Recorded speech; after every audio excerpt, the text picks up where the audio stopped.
The ashram was open only on the weekends, so we would come out Friday night, driving Swamiji and Guruji and our son, and then on Sunday night come back. Early on, I was given the name of Mother of the Ashram. So if I were Mother of the Ashram, I was only in my 30s, then he had to be the grandfather of the ashram. My memories of him were mostly of him smiling and laughing, because when he was with Sri Brahmananda, then Dr. Misra, they carried on in Hindi, and they usually ended up in total laughter. Guruji, after the program of Vedantic readings and chanting, Guruji would turn over the latter part of the evening to Swamiji. And he would try to caution him. And he'd say, Swamiji, only 15 minutes remaining. At most 20 minutes, Swamiji. And Swamiji would look at him very sincerely and say, I know people need rest, it is late.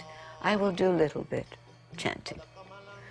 But it was to no avail, because once Swamiji went into that divine chanting, the bhakti chanting, he lost all sense of time and space every time he chanted. And it was seldom that it was less than an hour. And Guruji knew it. It was his joke with Swami Bhaktivedanta. He was serious only when he was chanting or talking about Krishna consciousness. But when he was relating to people, and certainly relating to Guruji, his face would light up. He had a radiance because he was happy. When Swamiji was happy, it showed. He, I guess because he did a lot of traveling on his own, had become self-sufficient in the kitchen. And he also loved, absolutely loved, to make meals for Guruji. And he would make a lot of food. So we knew when Swamiji was cooking that he could serve about 20 people, although he was cooking mainly for Guruji. And we would gather around as he was cooking. We wanted to learn from him what he was doing.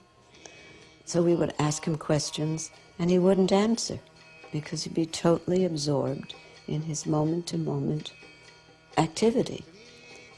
And although we were in a happy mood because we were anticipating a lovely meal and being with the two of them, he just remained serious until the last morsel was being finished.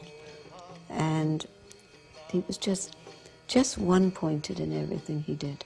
I always felt about him he was a deeply serious man, serious about life. He never talked about his past, his personal life.